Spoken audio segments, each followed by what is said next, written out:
تفضل. اليك الخط. لا نبدا واش قال رشيد واش قلتوا انتم، كل واحد تكلمتوا على القطاعات. كل الجزائريين مشاركين في انجاح هذه التظاهره.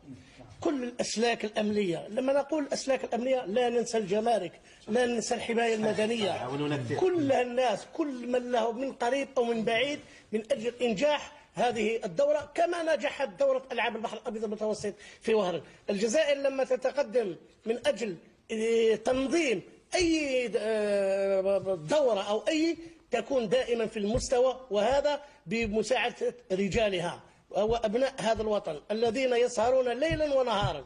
أتعرف أن فيه بعض الأشخاص ينامون على الساعة 3 و4 صباحا وهم واقفون من أجل استقبال الضيوف. أنا نعطيك صالح بوطاجين وعمر مطامري 3 4 تاع الصباح ما يرقدوش من أجل استقبال الحكام، استقبال الضيوف، استقبال كل الناس. حتى انتم على بالنا باللي تسهروا حتى 3 تاع الصباح 4 تاع الصباح. لا أنا اتصلت بك 3 تاع الصباح سبتك يعني بكل صراحة. كل الناس مجندة من أجل إنجاح هذه التظاهرة. فيما يخص التحكيم، التحكيم بدأ وصول الحكام ابتداء من يوم 4 جانفي بدأت اللجنة الذين وصلوا هي لجنة التحكيم.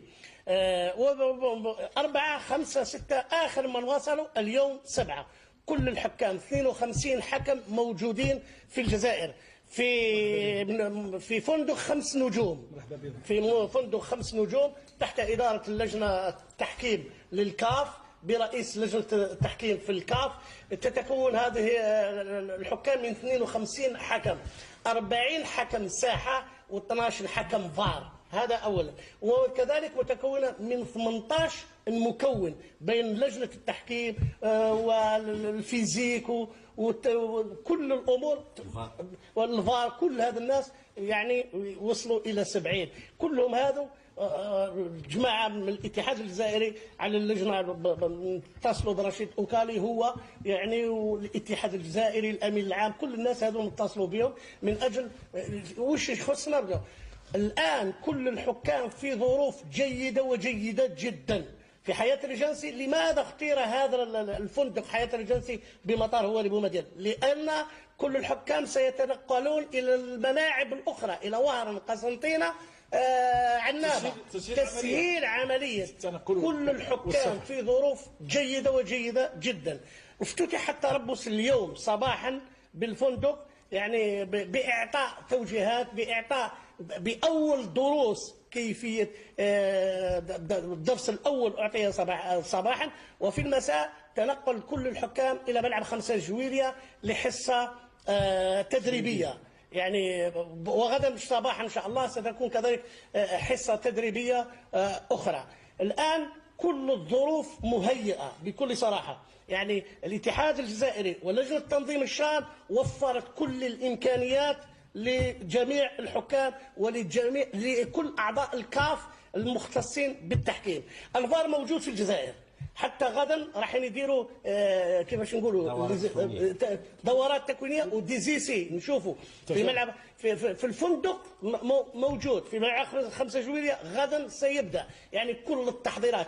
أتدري في الكاميرون بدأ الفار من الدور الربع النهائي.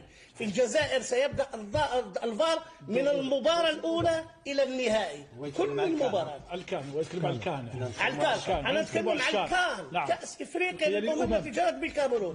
بدأ الفار في الربع النهائي. في الجزائر سيبدأ الفار ابتداء من مباراة الافتتاح إلى المباراة النهائية في الشان وليس في الكان. ولأول مرة تحدث. لم تحدث من قبل. صحيح. لا في الشان ولا في الكان. لا في الشان ما كانش فيه حتى من الدور الربع النهائي ما كانش.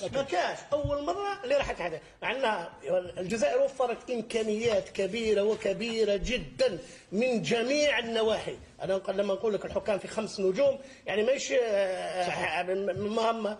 كل الأمور مضبوطة وكل الأمور يعني تمشي على مرارة. الأسبوع هذا راح يديروا كل يوم دروس وتوجيهات وتحليلات بعض الفيديوهات وكذلك.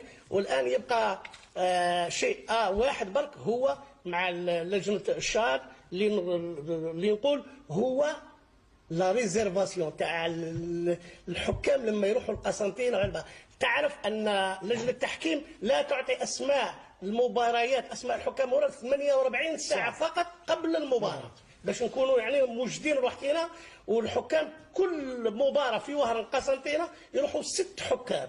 صحوا في الدور الاول 8 حكام في الدور الثاني. انا نهضروا على الدور الاول فقط. الدور الثاني فيه 8 حكام ولي ريزيرفاسيون راهم مديورين. يعني هذا يعني كل التسهيلات موجوده، كل الامور مضبوطه. يعني لحد الساعه اقول كوتي اربيتراج من جهه رئيس لجنه التحكيم في الجزائر جمال حيمودي راه الان في الفندق، يعني ساهر مع الجماعه كلهم راهم ساهرين من اجل راحه هؤلاء الحكام الذين سيبداون الدوره في ظروف جيده وجيده جدا. الله ما تكونش فيها اخطاء كبيره. لا، اخطاء كانت وما زالت وستبقى، ولكن الان الفار. الشيء الجميل هو ان الفار موجود وحكام الفار موجودين. ولكن شفنا في كاس العالم، وجود الفار هي شفنا في كاس العالم بالفار والاخطاء موجوده، صح ولا لا؟ ماشي كي جا في بلادنا وفي الجزائر خلاص. يجب على الجميع ان يعلم بان الخطا في كره القدم هو موجود، جزء من اللعبه، جزء مهم، جزء من اللعبه.